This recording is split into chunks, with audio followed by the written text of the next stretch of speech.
వరుస ఫ్లాపులతో minimum guarantee అనే tag line కి తుప్పు పట్టించుకున్నాడు అల్లరి నరేష్.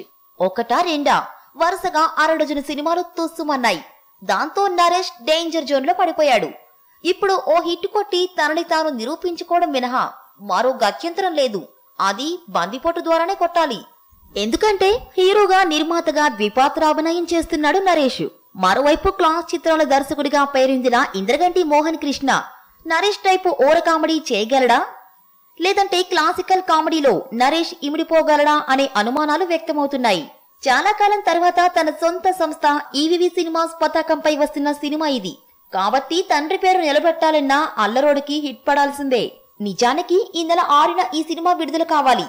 అయితే టెంపర్ కి భయపడిన బందిపోటు కాస్త వెనక్కి తగ్గాడు. ఇప్పుడు ఫిబ్రవరి 20న రావడానికి సమాయత్తమవుతున్నాడు.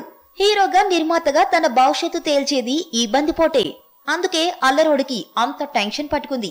చివరికి ఏమవుతుందో చూడాలి.